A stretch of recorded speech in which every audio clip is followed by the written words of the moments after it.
Non, c'est pas. On va prendre quelqu'un d'autre. Thierry Arnaud de BFM TV.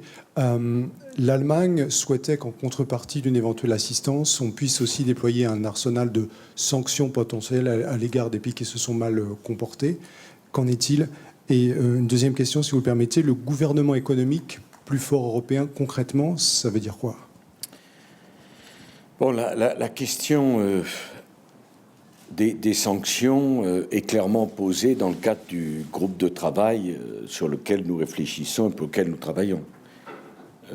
Bon, là, c'est un avis personnel que je donne. Hein, c'est pas, enfin, je ne préjuge pas des conclusions du groupe de travail. Mais pour donner une illustration, aujourd'hui, la sanction qui est prévue, c'est une sanction de dimension financière. C'est-à-dire que si un État ne respecte pas les règles, qu'il a trop d'endettement, trop de déficit, la sanction qui s'applique, c'est une sanction financière. Curieuse réaction. On trouve qu'ils sont en déficit, donc on va leur imposer un déficit encore plus grand. Bon, on voit bien que ce type d'arsenal n'est pas adapté à des situations de crise. Donc nous devons réfléchir à d'autres éléments. Et la formulation que nous avons retenue laisse ouverte toutes les possibilités. Je peux peut-être en livrer une. Je ne dis pas que c'est ce que nous allons décider. On pourrait imaginer une suspension des droits de vote, des choses de cette nature.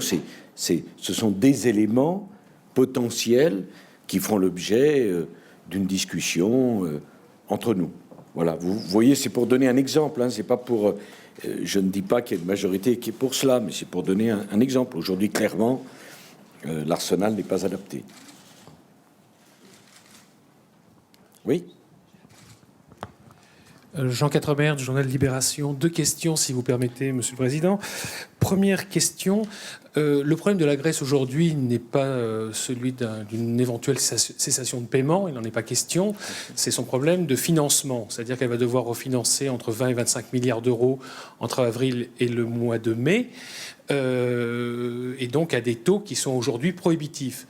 Est-ce que votre mécanisme jouera dans ce cas-là pour éviter que la Grèce soit étranglée par les marchés?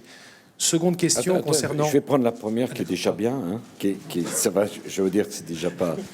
Bon, oui, naturellement, personne n'imagine une situation de faillite de la Grèce qui n'a pas de sens. Mais je dirais pas simplement, j'irai un peu plus loin que le financement.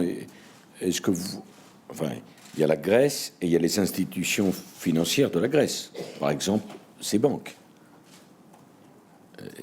qui sont... un sujet, hein, le tout reposant sur la confiance.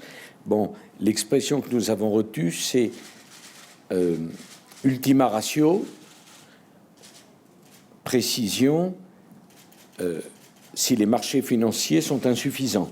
Hein, je crois que c'est ça, parce que c'est entre les traductions entre anglais et français. Si les marchés financiers sont insuffisants, clairement, cela vaut, Monsieur Quatremer, en quantité comme en qualité. C'est-à-dire que la notion d'insuffisance, c'est à la fois si des emprunts n'étaient pas souscrits totalement, et c'est en même temps si on se trouvait face à des taux de rémunération tellement extravagants que ça reviendrait au même. Je précise pas plus, mais c'est pour dire l'impact de l'accord qui a été trouvé et de la réponse. Oui, bien sûr, mais excusez-moi, c'est moi, puis j'ai pas répondu à une question tout à l'heure aussi, je crois. C'est sur l'intervention du FMI. Le Fonds monétaire international, justement, intervient quand il y a un problème monétaire. En l'occurrence, le problème de la Grèce, aux dernières nouvelles, est plutôt un problème budgétaire. Donc, au nom de quoi, de quel mécanisme le FMI pourrait intervenir pour aider un pays qui n'a pas de problème monétaire, mais uniquement un problème budgétaire? Au nom du fait qu'il nous a fallu faire un compromis pour trouver un bon accord opérationnel. Monsieur Quatremer, l'Europe, c'est le compromis. Bon, il y avait 3 grandes positions, 3 familles de positions, Monsieur Quatremer. Il y avait ceux qui considéraient que un problème de déséquilibre dans la zone euro ne devait être la question, le problème que des États de la zone euro. Il y avait ceux qui considéraient que puisque le FMI était là, autant se servir du FMI. On s'en était servi, moi le premier, lorsque j'étais présidence tournante du Conseil, pour la Hongrie, du FMI, qui n'avait pas besoin d'aller solliciter les États européens. Et puis il y avait d'autres qui n'en faisaient pas un problème idéologique et qui considéraient qu'après tout, on pouvait rassembler tout le monde à partir du moment où, symboliquement, la zone euro prenait en charge la majeure partie du problème et qu'on demandait au FMI un complément. Voilà. Vraiment, en vous répondant ça, je vous fais la réponse la plus sincère qui nous a permis de trouver un accord. Enfin, je voudrais quand même vous rappeler, Monsieur Quatremer, que encore cet après-midi, il a fallu travailler dur pour avoir un bon accord. Et vous savez très bien que c'est l'histoire de la construction européenne depuis 50 ans. Qui peut dire qu'il vient sans faire aucun compromis? Enfin, c'est d'ailleurs le compromis au service de la paix, de la prospérité, de la construction européenne. Il a fallu trouver un juste milieu. Bon, le président de la BCE avait une position qui était assez arrêtée, le président de la Commission aussi, d'autres États, voilà. Et la France a essayé de rassembler, enfin de rapprocher les points de vue, oui, clairement. Clairement. Et je pense qu'ainsi, on a vraiment une position qui est opérationnelle. Qu'est-ce qui compte?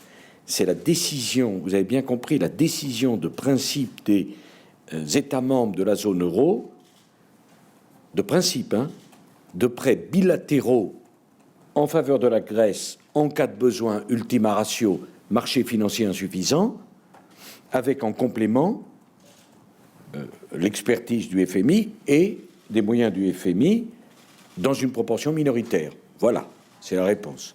Alors, quand on s'était vu le 11 février, vous m'avez dit c'est pas assez précis, est-ce que c'est opérationnel? C'est parfaitement opérationnel, mais vous comprendrez que je ne dise pas sur le niveau des taux d'intérêt, la répartition entre les différents pays des prêts, parce que naturellement, dire ça, ça serait dire des choses qui seraient utilisées immédiatement par la spéculation, et c'est pas le but. Le but, c'est de dire la Grèce n'est pas seule, il y a une solidarité dans la zone euro, il y a maintenant un processus d'intervention massif, il y a une procédure de mise en place. Si la BCE ou la Commission ou un État membre estime qu'il a des problèmes, il nous saisit, nous nous réunissons et nous décidons. François Baudonnet, France 2, est-ce que vous pouvez être un tout petit peu plus précis quand même sur, je dirais, la répartition des deux types de prêts, c'est-à-dire les prêts bilatéraux donc dans la zone euro et le financement du FMI? Vous avez précisé que les premiers seraient majoritaires, mais d'un autre côté, on a l'Allemagne qui dit que le financement FMI sera substantiel. Est-ce que c'est contradictoire? Est-ce que vous pouvez être un petit peu plus précis? Bon, oui, enfin, on n'a pas arrêté à l'euro près, naturellement, mais au-delà d'un tiers, c'est substantiel pour le FMI. Et ça laisse une part majoritaire aux États de la zone euro. Alors, est-ce que ça sera 2 tiers, 1 tiers? C'est plutôt ce qu'on a évoqué entre nous, en tout cas dans le cadre de l'accord franco-allemand. Mais ça peut s'ajuster. C'est pas un drame. Mais c'est à peu près ça l'idée.